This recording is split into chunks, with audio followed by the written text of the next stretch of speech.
pregnant again? Natalie. Yes.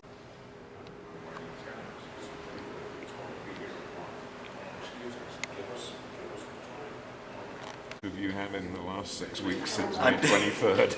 I'm definitely sleep deprived, can't you tell? Yes. My answers always, they're not as sharp as they usually are. But no, I mean, but it's all worth it. I mean, we're here, it's June 29th.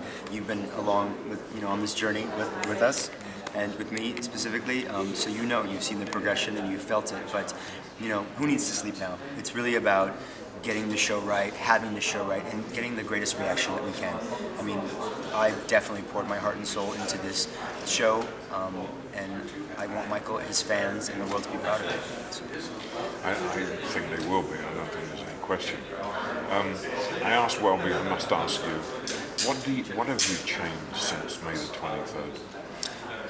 I think it's less about what's been changed in the show and more about what has been refined, what has been made better. Certainly in this last real month or weeks, 3 weeks I think it's been, there's been time for the cast to just improve and sit in their roles and understand their roles and to push their own bodies and their own limits. Up to that point, when you first came about a month ago, we were just finishing the show, just getting to a place of like, okay, this feels right, structurally, musically, and so on. So, now when I looked and I said, okay, this feels right, now let's make it better. And that's really what this has been about, making it better.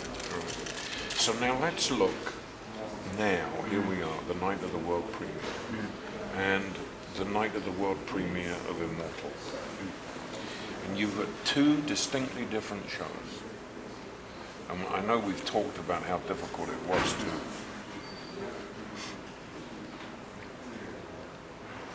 the creation of this versus the creation of the arena, and people don't really understand any difference. I mean, sure, we understand the difference between an arena show and a theatrical show, but explain in your own words, as it were, how you were able to make it different, but working with the same genius music material. And based around the same man. Man, and the same life story. Yeah. It's all a bit of a blur. I just don't have a great answer that's for you. The sleep problem. No, but it's like literally I didn't, I was right, upon finishing Immortal, I was asked to do what's Michael Jackson 1 now. It didn't have a title at the time. And at first, I really did hesitate because, could I do this again? And not only that, I think I believed that I could do it again because I've worked with Madonna, for example, for 16 years. I certainly work with the same music over and over, so I'm used to doing that in my rock and roll world. I mean, a lot of my clients, Rihanna, Britney, I've worked with those songs many times, so I can recreate them, and I think I'm good at doing that. But typically, there's time in between those shows, a year, 2 years sometimes. So I think for me it was just that hesitation came because, okay, it's so soon. Like I just finished Immortal, and not only that, but it was very emotional for me, Immortal was, because I knew Michael, and it was really about, that show for me was about letting go or saying goodbye to Michael and really mourning. And I think you really feel that in that show. There's a lot of kind of emotion. And could I do another show so soon after, I think was my big question. Then, cut to, minutes later, really, it was like minutes later because I needed to make a decision because they had to move forward.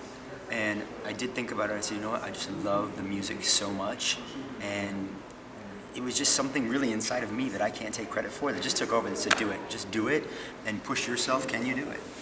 And how did you make it different? Well, without being, it's the arena versus the sure. How did you make it different? I think what makes it different is I knew that we were in a theater, so that's more intimate. That is important. The environment makes it different already.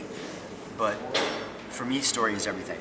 So it was important for me, and I intended to make a story that would feel different, and I could because now we're in a theater. So which means people are closer, the audience is closer to the actors, to the performers, so I can really tell a story and give an experience that people will maybe understand a bit more. So it started with, story, and then writing a concept that I thought made sense, this talisman idea, wherein, what would it be like? Because I imagined that when I was younger, if I had the Michael hat, if I had the shoes, if I had the glasses and the glove, like, would that give me powers, like Michael powers? So that was really the seed of the idea. And once I had that, for me, it became easy. Okay, now there's an outline of a story. What's this journey? Michael's our tour guide. Here's these 4 misfits. They go on this journey. I'm one of those characters. You'll have to choose which one later after you see the show. I bet you can figure it out. You weren't a misfit. No, but I'm one of those guys in the show, and I remember that when I was younger. I wanted to have Michael's, his talismans. But so once I had that, and then I could create the musical bed to follow the outline, the story, if you will, it all fell into place, and it made it different. Make you laugh. It's 130 degrees outside. I heard. And the after party's The outside. snow is going to fall from the ceiling of Mandalay Bay.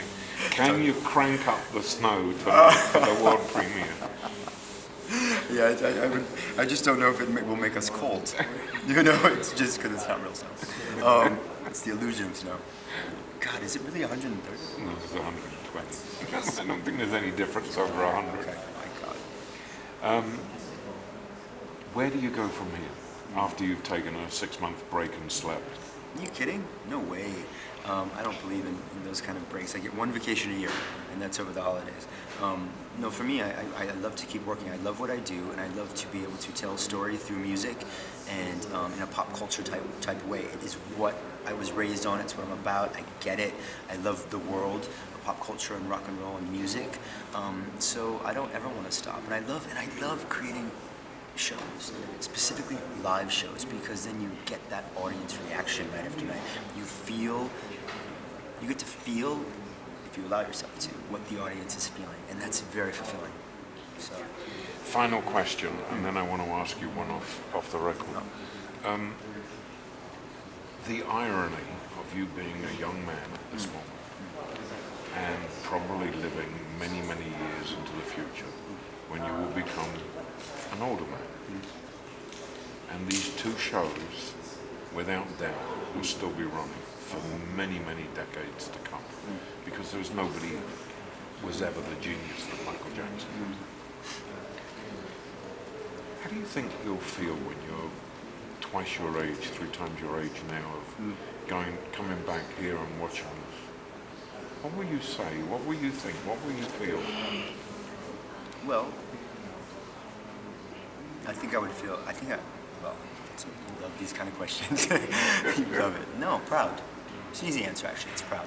It's proud because that I will know that I have done my job, that I have created a show that evokes emotion, that makes people smile and laugh and dance and, live in that world of Michael and remember and pass on the message of Michael. Because in three decades from now, we will have needed to create new Michael fans. Do you ever think that you've kept a piece of very valuable history alive? You ever think of it in those terms? Not until about right now. Thank you, Robin Leach. I really appreciate that. Listen, for me, it's about getting the job done. Doing it right, making myself as a fan feel excited and moved and inspired, and then passing that on, hopefully, to the audience. So, certainly I knew the responsibility of carrying on Michael's legacy. I knew it, I'm aware of it, I'm not stupid. I knew that it was my, weight on my shoulders, but for me, it was about staying focused, like eye on the prize, like create the best show that Michael would have wanted to create if he were still alive. That's it. Thank you and congratulations. Thank you.